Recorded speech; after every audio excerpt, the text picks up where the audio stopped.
What is something that used to be considered safe okay but now we know is harmful? Iwoldifkbatk said. My grandpa's brother was killed in a car accident in the early 50s while in a car from the 40s. It made the paper and there were pictures of the car afterwards. It was really bad. I know people give new cars shit about being made of plastic and cars were more sturdy in the past. If you saw pictures of accidents from cars of that era, it's changed your mind. That car was demolished, there was no safety features, impact zones, or making things not hurt the riders didn't exist. Thwaltham said. Old vehicles were often more mechanically durable, as in, one heck of a lot more low-strung and simple with a lot less to go wrong and would survive minor bumps better, because naturally, no safety systems would kick in and instead of a crumple zone going smoosh requiring some expensive new bodywork at best you'll just have to hammer out a couple dents, but yeah. High-speed collision it's gonna turn into an accordion. Energy of the impact just has nowhere to go. House Renovation said. Friends of mine were in a horrific car crash in 2001. The only thing that saved my friend, the driver, from being impaled on the steering column was the airbags and to a lesser extent the crumple zones. Had the accident happened in 1971 rather than 2001, I have no doubt he would have bled out at the scene. It was a head-on collision. While he was seriously injured, broken vertebrae, smashed heel, tons of lacerations on his face and hands, he was able to return to a normal life, more or less. He does have long-term effects from his injuries, after about 3 months of recovery time, which was pretty amazing. Gertaiu Zheng said. Melamine. Up until 2008, multiple Chinese baby powder manufacturers secretly added melamine to their products. Melamine has high nitrogen content and mimicked the effect of high protein content in tests. Babies who consumed the products were diagnosed with kidney stones. As it turns out, methamine damages one's urinary system in many ways. I could not stop wetting my bed until I was 10 years old. The scandal caused a huge distrust in the Chinese food industry that persists today. It also caused the phenomenon where mainland Chinese tourists bulk purchase baby powder for friends and relatives when traveling abroad. ThriveRN said. Used to be a childhood lead exposure nurse, probably the coolest job title I've had TBH, and I had a client who was letting her grandchild eat lead paint chips in her garden after remodeling and had no idea why she had high levels of lead in her system. Also using this as a saw that lead exposure can be asymptotic at lower levels. It is higher levels over prolonged exposure that lead to neurological and other systemic toxicity. So, if there are any occupational hazards you or your children come across, lead is prolific in the environment, please ask your doctor for a blood lead level. Pregnant women and infants are at especially high risk because of non-food objects young children put in their mouth that may contain lead. Lead can also be absorbed transplacentally. Good nutrition can help offset the effects of lead exposure because vital minerals, vitamins such as iron, calcium, and vitamin C can help offset lead-based anemia. Lead leaches calcium from the bloodstream and iron helps offset lead absorption onto hemoglobin molecules. Edit, can spell. Gambetomio said. It's addictive. My childhood friend had a mom who was always outside tanning. Her skin was the color of mahogany. Over a couple years, her skin texture became horribly wrinkled. I'm probably the same age now as she was then, and I am constantly mistaken for being 10 years younger because I have no wrinkles at all, due to wearing sunscreen daily since I was age 12. When I lived overseas, people would tell me constantly that I needed to go tan at the beach. It's just the thing that has always been done in the beachy part of Europe, to be as dark as possible. I observed how the citizens went from beautiful young women into leathery 40-year-olds, and decided I was fine wearing SPF 60 and accepting being pale. Panic Attack said. Nasty stuff. Back during, like, the 40s and 50s, IRC, 20s, the US military and other institutions were producing watches with glow-in-the-dark dials painted on. The paint in question contained radium, which is radioactive enough that it can be harmful to humans. Now, at this point in time, radiation and its adverse effects on humans wasn't very well or very publicly understood, so there were basically no safety regulations involved with handling the radium-based paint. There also wasn't really any sort of automation in the watch painting field, so these watches, thousands upon thousands upon thousands of them, were being painted by a majority female workforce. These women were being closely exposed to high volumes of radium for hours on end almost every day for months and years. Some of them, liking the glow-in-the-dark effect, even reportedly used the paint as lipstick or other forms of makeup so they could go home and show off to their husbands. Unsurprisingly, the eventual results were nothing short of gruesome, cancer diagnoses being the least severe consequences in many cases, and the case of the radium girls as part of how the public at large learned about the dangers of radioactive materials. Allied Salad said, "My parents were the opposite. They'd make sure we were buckled up before we went anywhere, and if my dad suspected one of us had unbuckled, he'd hit the brakes hard. Getting tossed to the floor of the van because of a hard stop was unpleasant, but much less so than being flung through a windshield in an accident, and it did teach us to always buckle up. I feel very uncomfortable being in the car without a seatbelt now." Tetchy Dad said, "Radiation. There used to be devices to measure children's feet. Basically, the children would put their shoes on, stick their feet into this machine, and it would blast their feet with radiation so that nervous parents could see the children's feet inside the shoes to be sure they fit. Congrats, the shoes fit, but now your child has a ton of other health concerns." Ms. Noetsum said, "Provided there is shielding on the device and only the feet were exposed, it's a pretty minor dose to an extremity. The kids most likely got a lot larger and meaningful dose to the head and neck from dental x-rays of the time. Workers around the devices would get constant dose, even with shielding, and that's where the cumulative effects of radiation damage really set in. There's a reasons ray technicians run behind a wall when they are doing imaging. That ray of your hand is meaningless to you, but 30 rays a day isn't meaningless to them."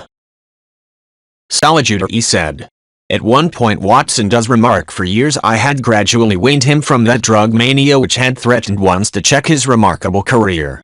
Now I knew that under ordinary conditions he no longer craved for this artificial stimulus, but I was well aware that the fiend was not dead, but sleeping.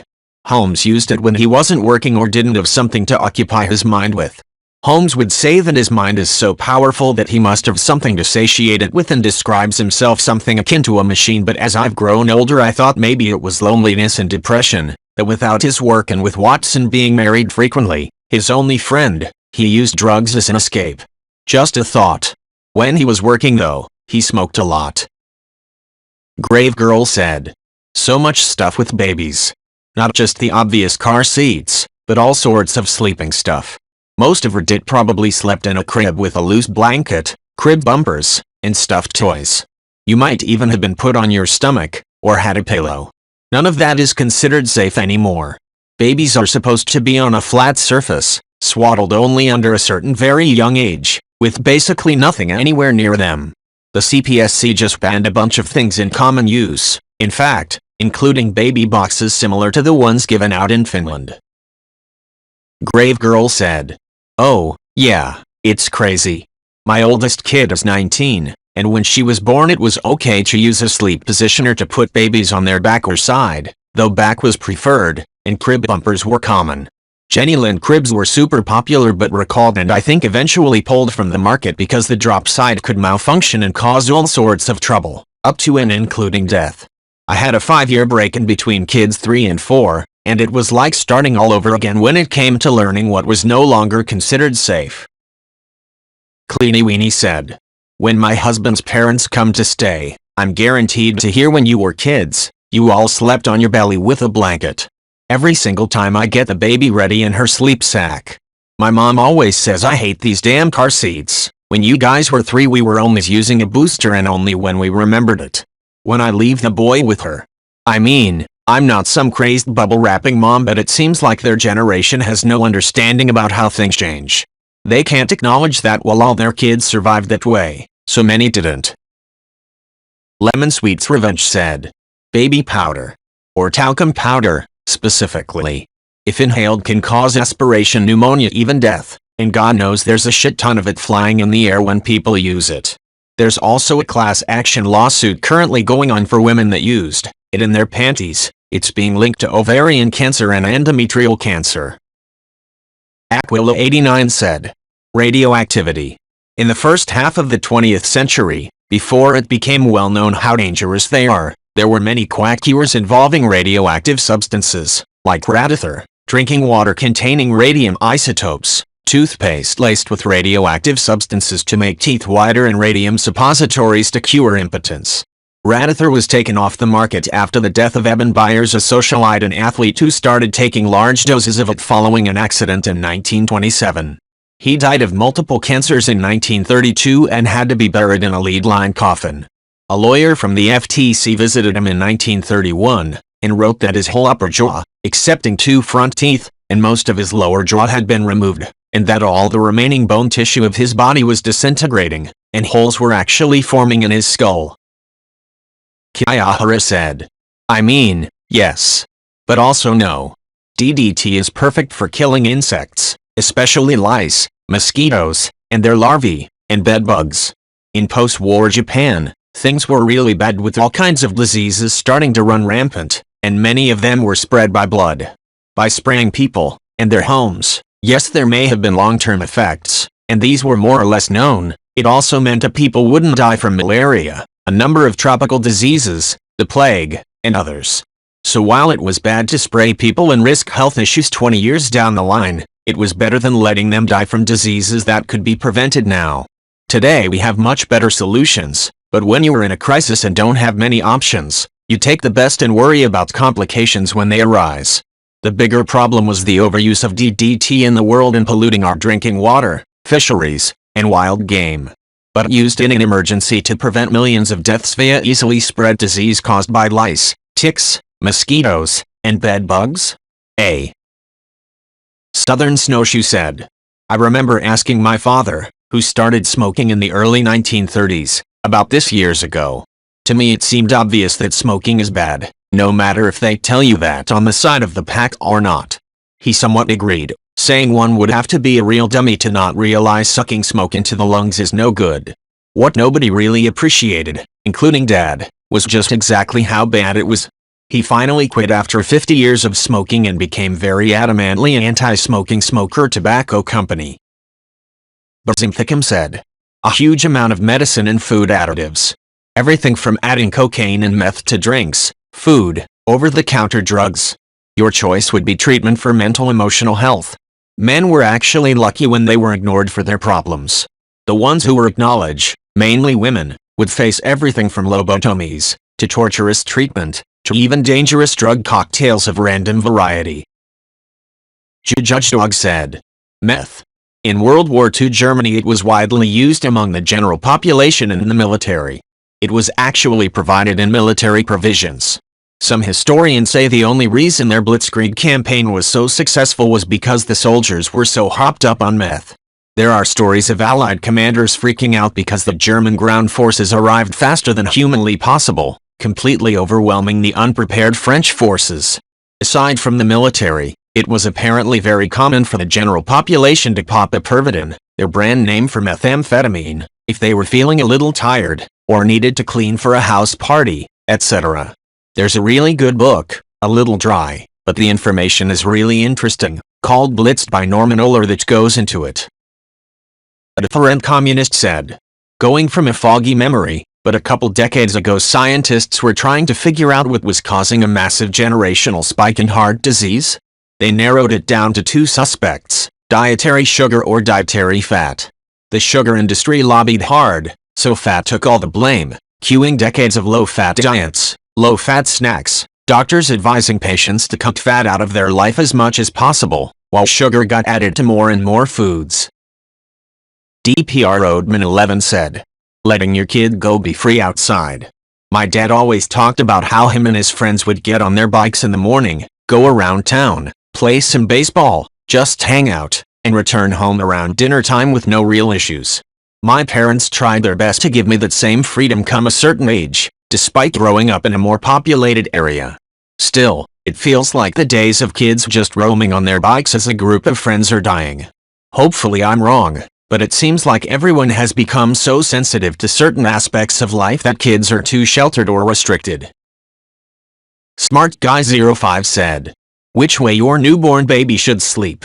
I have 4 kids and for the first 3 they kept swapping back and forth between back and tummy sleeping. Each child is about 3 years from the next and the first 3 all had the same pediatrician. How can scientific knowledge on something we do every day and have constant new supplies of test subjects to figure it out with change that often between two states? Whitey Rocks said, cigarettes are an obvious one. Also, pushing your body to extremes. Pushing your limits is encouraged in all aspects, but pushing past your limit is generally starting to be more accepted as bad. You see it in the army, what NCOs were allowed to do to soldiers back in the day versus now. Broken soldiers are useless soldiers, and it turns out making soldiers do shit their bodies aren't able to do accustomed to doing does, in fact, break them. Sirkedin said, asbestos. In the early 20th century it was considered a near magical building material. It was cheap, chemically inert, and a small amount could make things nearly fireproof. Back in the day when everyone smoked cigarettes everywhere, this was a big deal. You could weave it into thread for textiles which could be washed by throwing them into fire. Common examples of this were fireproof curtains and even pajamas. Mixing it into mortar and topping compound made it adhere better. You could add a little adhesive and spray the fluff onto walls and ceilings for a fireproof sound and heat insulation. The applications were endless and the sky was the limit for this wonder material. Until we discovered that when broken up it would release microscopic hooked fibers into the air that lodge in the lungs and never come out. The resultant chronic inflammation greatly increases the risk of respiratory infections as well as COPD, asbestosis, and certain cancers like mesothelioma. It has been outlawed in new residential construction in many countries for decades, but millions of older buildings still contain it, ready to be released during demolition. Oh, and in America those health and safety laws don't apply to the military. So if you've served, especially on a ship, there's a good chance you've been exposed and may have permanent lung damage. Barely Lingering Words said, iron is a supplement. When I was growing up in the 1980s, almost all cereals and multivitamins advertised their inclusion of lots of iron. There was so much iron in cereal, teachers did a class science experiment, maybe borrowed from Mr. Wizard, when we would pull the iron from crushed cereal using magnets. Turns out, too much iron is a greater risk than initially thought for children, and some kids even died from excessive iron in vitamin pills. This led to some regulatory changes to packaging and manufacture for iron supplements in the 1990s, which was partly reverted, and replaced with a warning in the 2000s. Consequently, fewer if any cereals happily advertise their iron values as they did when I was a child, though many still enrich with it. Also, you're much more likely to find a multivitamin without iron now than you would have been in the 80s. https://odds.od.nip.gov/factsheets/iron-health professional/#H8